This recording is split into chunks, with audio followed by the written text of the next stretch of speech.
Excited about this. Been following you for a while. You came up on my For You page, started watching your clips. Next thing you know, I went down the rabbit hole, saw your Comedy Central special, Mexican Got Boots. I'm not going to ask you to do that because everybody seems to be asking you. Went and saw all of your specials prior to requesting the interview because I saw that you were coming to Philadelphia. Then yesterday, I saw the latest thing you put out, which is your PTA, which really had me like in tears. And I was like, the sentiment is in the right place. Like, I like where you were going with the security, right? It's just like you needed to have like a little onboarding meeting prior to doing the hiring. That was where you went a little bit south. But you were like, we could be aggressive, but we need to kind of like make sure before we start putting on duct tape. And also, you're proving my theory right. Where I was like, if we would take some of the people that like to be in the pharmaceutical business and take that skill set when the first time they come through the system and be like, listen, instead of sending you to prison, let us send you through a sales seminar. And if you work that gig, we expunge your record because you do have to be, you're a freelancer to put it politely. You just putting the skill set in the wrong area. But talk to me a little bit about, I feel like you are one of the people when everybody's talking about nobody's putting me on. I'm like, watch him. He's giving you the blueprint, how you have been able to say, okay, this thing is social media. And you missed the whole MySpace period because you were locked out and said, I'm going to use this as my PR campaign. What made you say, this is my window to growing my brand? I'm not waiting on anybody else or anything like that. Um, I've never been a waiter, so I live in I live in Houston, so the industry is not really out here like that. So all of our artists are basically independent. We just have an independent mind state out here amongst our R&B artists, amongst our actors and actresses, amongst our rappers, amongst any type of entrepreneur. We just had this man do it yourself because if you don't, you'll be just waiting.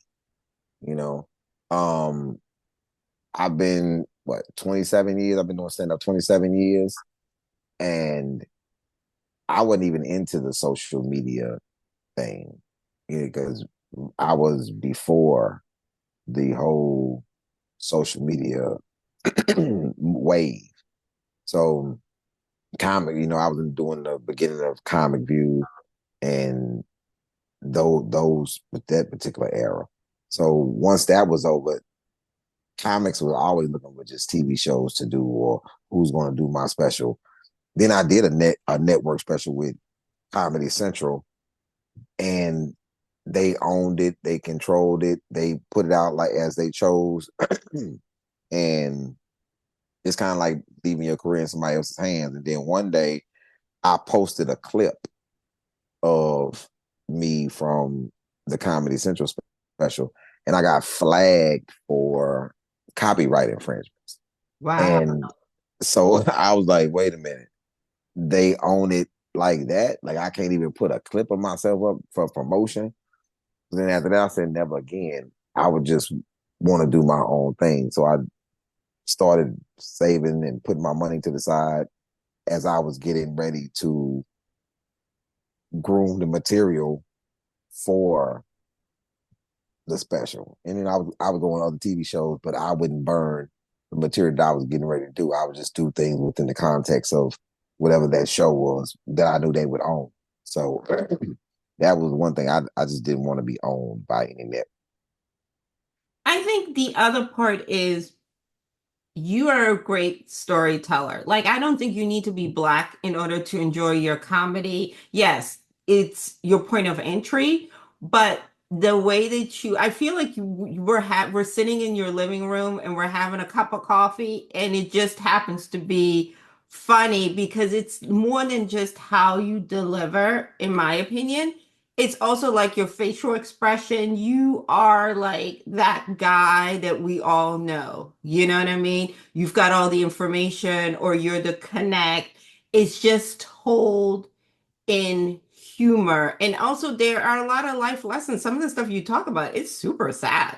But just as we're like in tears, like with your sister, you bring us back to saying, but in spite of everything, I'm really blessed and life is really amazing, which I think we need right now. Where did you find, because that's a gift. You can't go to like class, you can't like watch other people. Have you always been like that? It's almost like you're an oracle, but when did you realize, hey, wait a minute, I have the power to tell stories that kind of like make people sit up, but at the same time, I can use this tool for like good. Because you could have been like a snake oilsman, you know what I mean? So talk a little bit, where did you get that gift from, or did you just need a little bit maturity and time to hone it all together?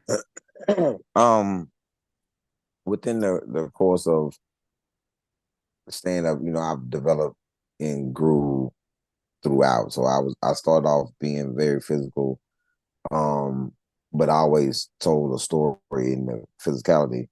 But when I started thinking about how I wanted to be, I started you pattern yourself after the people who you find is really really good, and you find not the common thread that everybody else looks for. You find that silver lining in them that like you people say, "Oh, Richard Pryor is one of my favorite comics." You ask them why, and they talk about the the profanity, and he just said what he wanted to say, but that really wasn't the message that he was really giving. It was more of the life, turning the life that you live into a better lane for yourself. Because his first movie, JoJo Dancer, was about his life. Then you go down to the Paul Mooney thing, and you go down to the Dez White thing. Dez was a person that could just stand there and do it. So you start constantly developing things, and then you get to the pinnacle. You get to Cosby, which he draws you in from the very beginning, even in his sitting down in it. But then you start looking at the people in your family. All of my uncles and my aunts, they tell stories to teach you things, but you start to decipher between the stories. My Uncle Mac tells fascinating stories.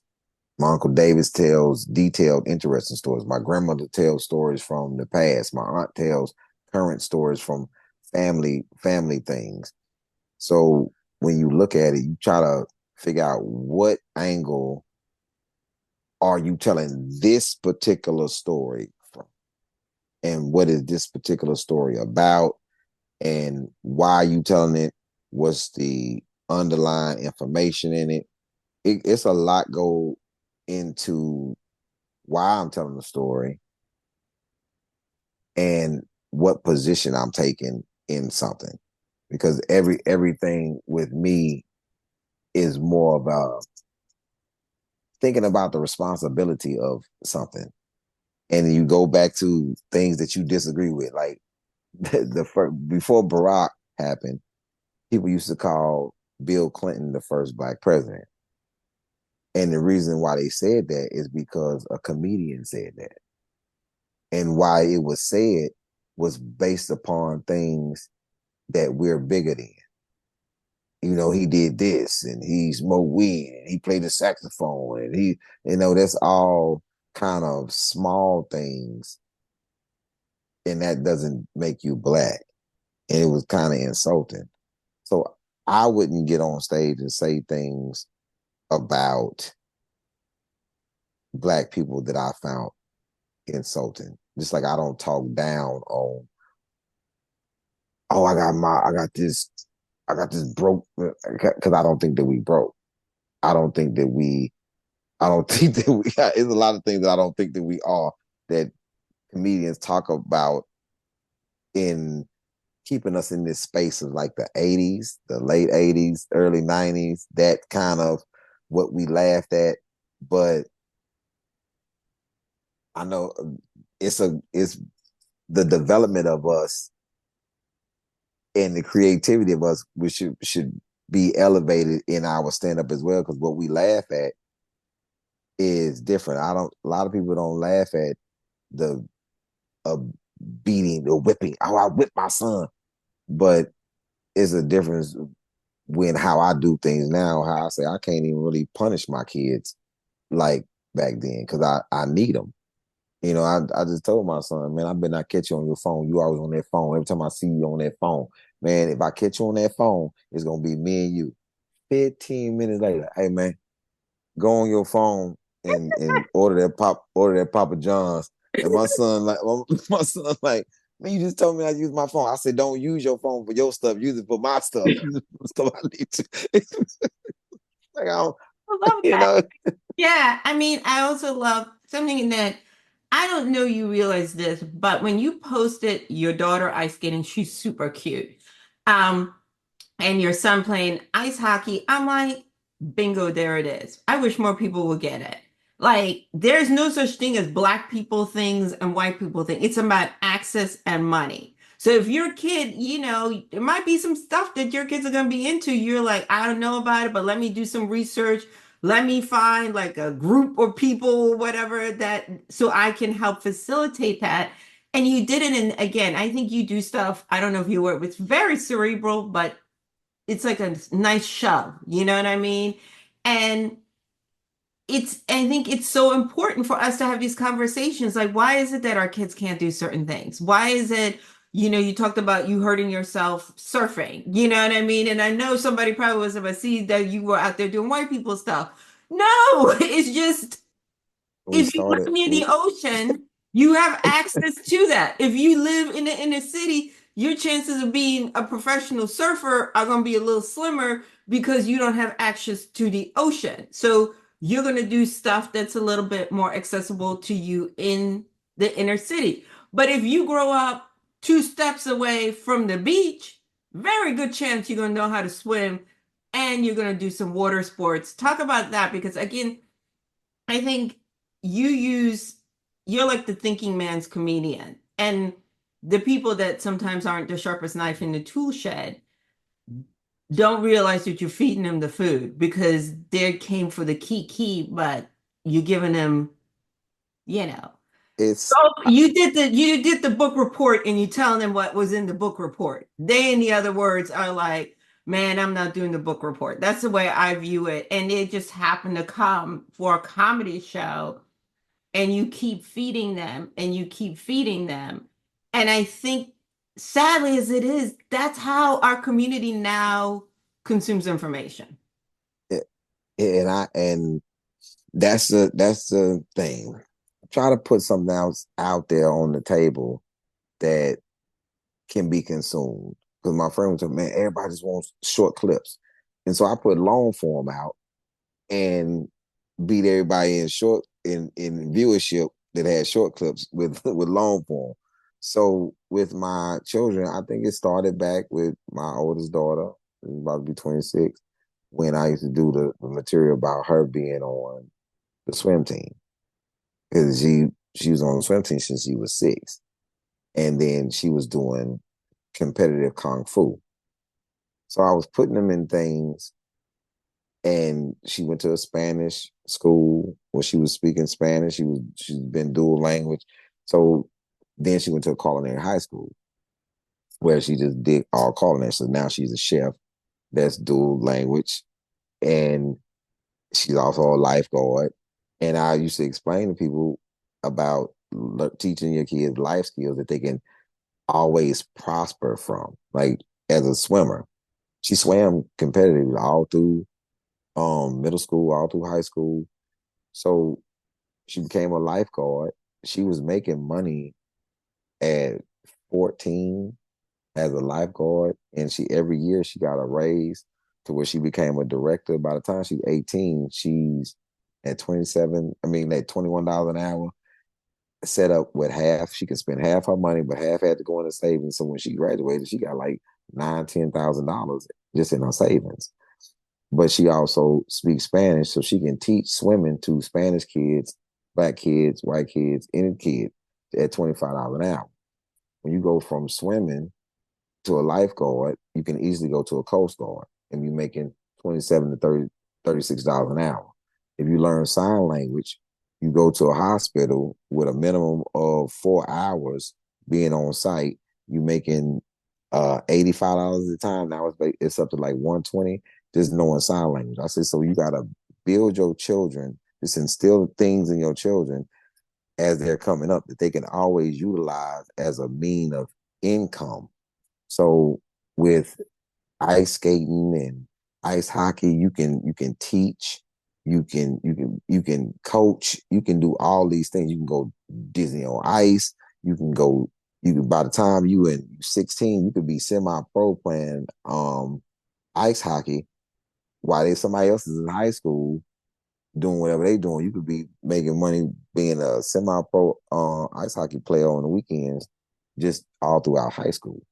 Just giving them other skills and teaching them, hey man, black people started hockey. What? Yeah, do the history. Now you got another lane of history. Ice skating is not synonymous just with, with this particular person. If you do that, she's only been skating a year. And one second place was her first event. And then she's had 3 events after that. She's traveled. She's won first place 3 times. So she has 4 medals. And she's 6. So I'm just I'm giving her all the things and giving them, all my kids, all the things that just, if you show interest in it, I will throw the money into it at your interest. Like my oldest, she could actually be a violinist. She used to be first chair. She was second chair.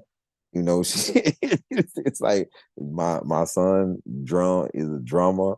He can play the piano.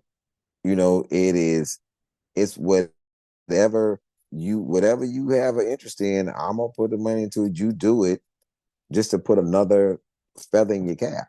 And I think giving them this, you can do anything, you can try anything. I just want them to be adventurous and in a positive way, and not the type of adventurous that I was. And showing the difference and showing how this tough exterior that would came up this type of way has totally switched his mindset, and tell people we're not far from we're not far away from each other in mindset as you think. Because no hood dude I've ever known in my entire life, no street dude that's ever come up in my entire life that I've ever known, has ever put his children in public school. They go to private school. We make a way for them to be so far away from us, giving people the understanding, the psychology of, I don't want to be this. This is something that happened to me. And you shouldn't want to be this if you have another opportunity. Because I always say, man, I never had to be in the streets and sell dope. My mama had a job. I just wasn't mentally strong enough at the time, at 14, and didn't have enough um community around me, family around me. And this is another thing I talk about, this detaching yourself from your family. I grew up in a place that I didn't have any family. So it was always a desire to go live with my family or be around my family. You know what I'm saying? And it gives you the other skills of parenting. Hey, you tell your daughter, hey, never have children out of wedlock.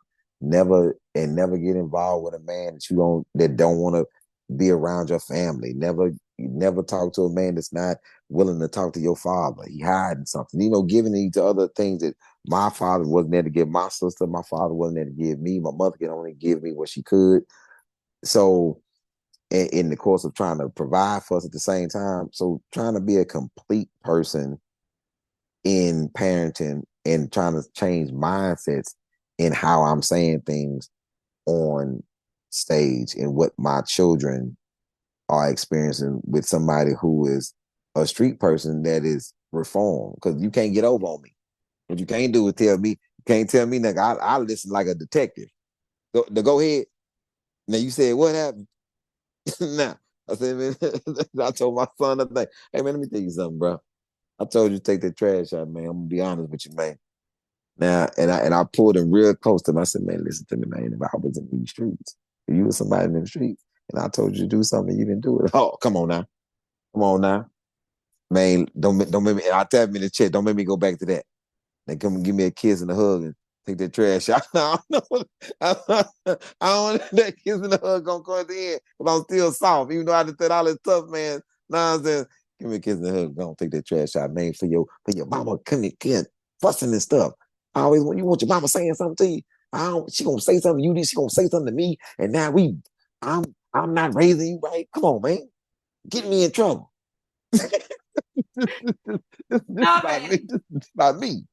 Now talk about this show you got coming up in Philly. Last time I believe you were a Punchline. Now you're at the Miller Theater. We done moved on up like the Jeffersons. Tell the Philly folks what they can expect. Obviously, we're gonna get the good storytelling. Other thing I'm gonna say, be on time because you on time. Don't play. Don't be like, oh, he gonna be this, that, and the third. I already know because black people like to act up. Be on time. But what can they expect? And you're on this, what they compared to last year. So last year I was running Philly is very crucial to me because Domino Effect 2 was birthed in Philly with my sister. One night in Philly, everybody in Philly that was there at that night at that punchline, when I came out and I was doing some jokes. So Philly is a different spot for me. I'm doing some jokes, right? And then I felt it. And I said it. Anybody who see this interview that was there that night, they gonna say this is the truth. It said, I said, y'all don't want me to do no jokes. Y'all want me to do something real. And they was like, yeah. And that night I did Domino Effect 2. I did half of it. And then I did a half of another special that I wasn't gonna let come out until 2026 or something. So I was just going through the material, and I was doing all real stuff. It was one of the most impactful nights. So I'm on the wall at the punchline in Philly, and me moving up from coming there during the pandemic, doing a show under the freeway outside behind the other theater. It's cold, and Philly pushes me because I'm not perfect in language a lot of times, and I'm always skeptical because there's a lot of Muslims that come see me in Philly, and it's a lot of elders come see me in Philly, and no matter what your faith is, if you're an elder, I have a healthy respect for what I say in front of the elders. And sometimes these stories pertain some language. But this time when I come to Philly, I'm gonna be reserved because the stories that I'm getting ready to tell from In the Shadows. I did the stories from I got a story to tell. Now I'm moving to the new series of In the Shadows. So they can expect a lot of new adventures from me from the past that relates to the present of when I first got out into how I got to where I'm at now. And that journey is very comical because when you just getting out, this is when you really are terrified. Because now everything you said that you were gonna do, and then now you gotta prove it out here with no tools, and you gotta shift through how you are. Because I'm still very aggressive, but I'm selling men's clothes. You can't really sell men's clothes being tough. You gotta kind of have a little truth about this. and you in a hey man, that man say he don't want them slacks. You gotta get him some more slacks, man. But you can't throw the slacks at him. You gotta refine yourself. And so the transition of becoming the man that you say that you were trying to prep yourself to become in there. You know what you'll stand on, but out here is different because of how people are moving, and you trying to navigate this, and it's called in the shadows because a lot of people in this country are living as two or three different people because of whatever the circumstances is. And you not people are not as upfront as they should be due to circumstances. I wasn't upfront in the first 6 or 7 years because I didn't want to I didn't want anybody to jeopardize my freedom. And I was on parole and I knew that, and I used to hear these stories, man, somebody can just go down there and say that you did something, and they come pick you up and then you saw it and you see it. So now I'm not giving you real information on me, even though I'm trying to be in this public business, but I'm really really standoffish. So it's kind of hindering me in the business of how I'm moving and in my life, in relationships and all of this stuff. And I don't even know how to be in a good relationship because I'm used to arguing to get every point across because of this place that I was in. This all these type of I'm a shadow of a man. Like you can tell this is a man in this shadow, in this silhouette, but I'm not complete. I'm not even I got to merge this together and find some type of harmony within me to even get here. Well, I would have never did this interview when I first got out. You would have been trying to promote me as a comic. I've been in an interview. I've been in an interview like this. Yeah. So tell us about yourself. What you want to know?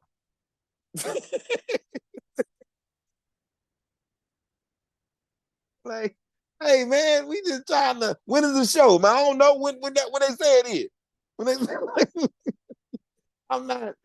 I would have never posted my tour schedule, man. You ain't running up on me like that. You crazy? And I was just not right. This would have been the worst interview you ever had in your life. You was like, hey man, you the guy on the interview. He didn't tell us anything about himself. I would have plugged it in for you, but I would have been like, we can't post this. Ali, I so love you and I want nothing but amazing things for you. Like, I mean that from the bottom of my heart. Like, it does my heart so good to see that you are doing a theater. And I appreciate you taking the time. I appreciate you being vulnerable because, like you said, this was a beautiful interview. And again, I want to see you win, and I'm with you. Come on, Grammys, do the right thing. Emmys, get on there. You know, I mean, you may have to come out to Cali and politic a little bit, but we're gonna get you there. Like, look at you now. Like, look how far you're doing, and again, amazing things. And I love that you tell black men to smile. Because sometimes it's like what the Cat Williams said, how are you mad over breakfast? You know?